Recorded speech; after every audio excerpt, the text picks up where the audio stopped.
Coucou, salut, ça va? Moi ça va bien, puisque tu poses la question. Tu posais pas la question? Bah je te réponds quand même. Bon, alors aujourd'hui on va parler de Milo, enfin le monde de Milo, de Maranzano et Fariera.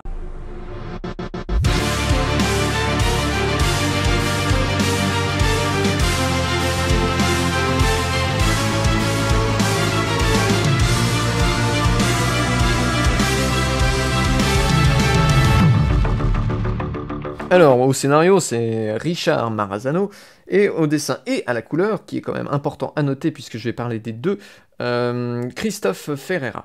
Donc, Milo, le monde de Milo, c'est un cycle. Enfin, il y a plusieurs cycles. Le premier cycle va être en 2 tomes, le deuxième cycle va être en 2 tomes, et le troisième cycle va être en 2 tomes, et je ne sais pas s'il y a eu d'autres cycles. C'est un monde, en fait, comme ça le précise dans le titre. C'est un univers qui a été créé, avec un monde parallèle, avec des créatures qui ont été inventées, et donc...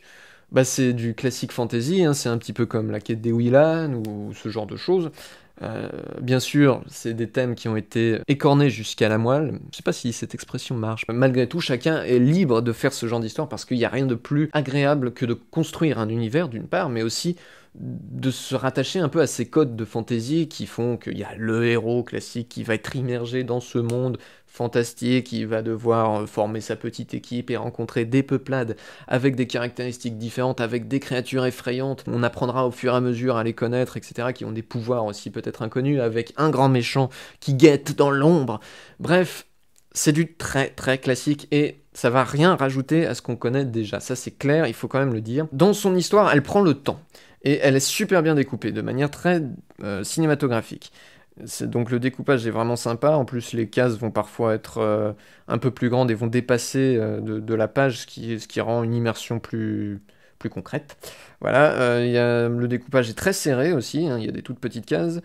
Et donc un bon découpage et une bonne narration. Bien sûr, à la sortie du tome 1, on se rend compte qu'il ne s'est pas passé énormément de choses, mais par contre, on peut se rendre compte que l'histoire prend son temps de développer son univers, et en soi, c'est pour moi un point qui est assez positif, parce que même si, en théorie, et c'est un peu le problème d'ailleurs, c'est que il s'est pas passé grand-chose, et donc on n'a pas forcément envie de lire la suite, en tout cas dans mon cas, ça a été le cas.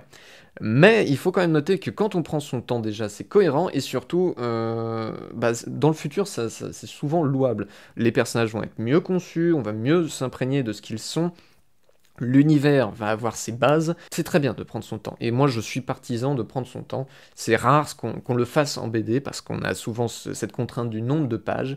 C'est d'ailleurs le même principe pour le cinéma, sauf qu'on a quand même plus d'1 heure pour raconter une histoire. C'est un peu pareil pour la BD, mais c'est quand même plus restreint.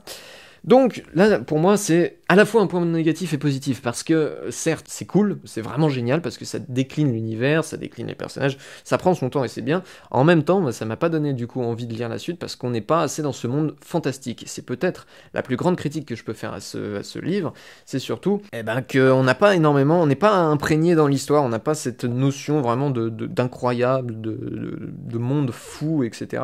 On va rencontrer un village de créatures qui sont un peu plus petits que la moyenne, et c'est tout. C'est bien, il y a rien à critiquer, c'est très très bien, mais il y a rien de fou, si vous voulez, il y a rien de hyper innovant, parce que le procédé scénaristique est toujours le même, un garçon sans histoire qui va rentrer en contact avec un monde parallèle différent, voilà, où il va devoir être plongé là-dedans, dans l'inconnu, il va rencontrer une sidekick féminine qui sera sûrement son love interest, et j'emploie beaucoup de mots anglais, parce que, à consonance anglique, ça ne se dit pas, et du coup, voilà, c'est du classique, effectivement, cette fille qui est une femme forte, oui, mais qui n'aura pas, enfin, qui est vraiment hyper classique dans son schéma. Le héros est hyper classique aussi, presque inexistant à mes yeux, tellement il est banal, et on ne s'attache pas du tout à lui. Le point énormément positif du monde de Milo, vous vous en doutez, c'est le dessin qui est dynamique, magnifique, sublime, franchement sublime ce dessin, avec vraiment des détails de fou pour les paysages, avec des créatures,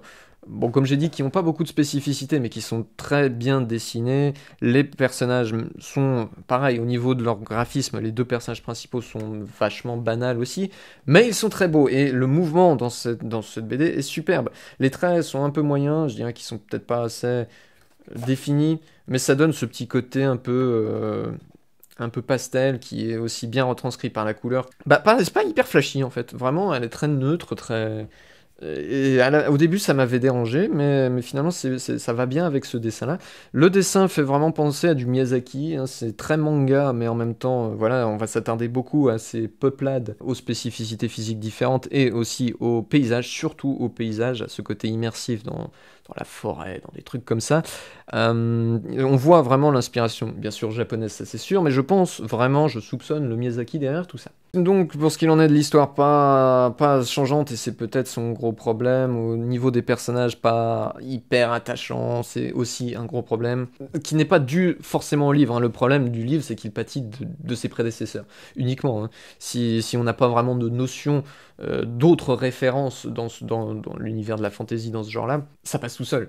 Bien sûr, il n'y a aucun problème, il n'y a rien à se reprocher, les personnages sont pas imbuvables, même si le petit héros est un petit peu énervant de temps en temps quand même.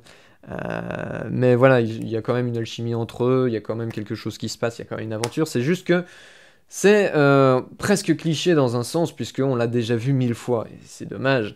Mais voilà, bon, sinon, pour ce qu'il en est de l'univers, bah, on n'a pas beaucoup le temps de le voir, hein. Il y a beaucoup de mystères qui ne sont pas résolus, encore heureux, puisqu'il y a plusieurs cycles. On va quand même dire le pitch, pour ceux qui auraient envie de le découvrir. C'est Milo, du coup, qui voit jamais son père, qui vit dans une maison près de l'eau, et qui s'ennuie un peu. Un jour, il va trouver un poisson d'or, mais il s'avère que ce poisson va attirer la convoitise de créatures étranges qui vont venir chez lui, dont un crapaud qui a faim tout le temps et qui fait un peu peur, et qui a quelque chose dans son sac. Ce quelque chose, c'est Valia, l'héroïne du coup, hein, que le héros va délivrer, et ensemble, eh ben, ils vont essayer d'échapper au crapaud, guidés par ce poisson d'or très mystérieux, et ils vont arriver dans un monde étrange, qui a l'air d'être en lien quand même avec son père, il faut le noter, puisque plusieurs indices nous l'induisent dans le tome. Voilà pour ce qu'il en est du pitch. À noter vraiment ce dessin magnifique. Le dessin est vraiment très très beau, et c'est lui qui m'a donné à lui seul envie de le lire. Je n'ai pas franchi le pas de lire la suite parce qu'il ne m'a pas suffisamment accroché. C'est dommage, c'est exactement comme Ewilan, c'est des trucs qu'on connaît, et que ça ne sort pas assez de l'ordinaire. Ce qui aurait pu le sortir de l'ordinaire, pour moi c'est vraiment ça qu'il faut faire quand on a vraiment l'envie de faire un monde comme ça, c'est de faire de l'humour. Beaucoup d'humour. L'humour, ça change tout dans une histoire. C'est soit on fait du dark, et à ce compte-là, bon, bah, ça trouvera son public, mais c'est plus spécifique. Mais l'humour, je pense que ça parle à peu près à tout le monde. Et pour faire découvrir quelque chose, pour s'attacher rapidement à des personnages, l'humour, ça change tout. Et je suis un grand partisan de ça. Effectivement, ça aurait changé tout, mais là, ces personnages sont trop lisses. Voilà. Donc, je n'ai pas lu la suite, mais si ça se trouve, et je pense que ça devient très intéressant dans la suite, on peut constater quand même pour l'instant que l'univers reste assez vide. Du moins, on n'en a pas découvert grand-chose. Espérons que ça va s'agrandir au fur et à mesure des tomes suivants. J'en ai fini avec cette critique. Je vous dis merci d'avoir regardé jusqu'au bout. Je vous donne rendez-vous pour la prochaine vidéo, et je vous dis ciao!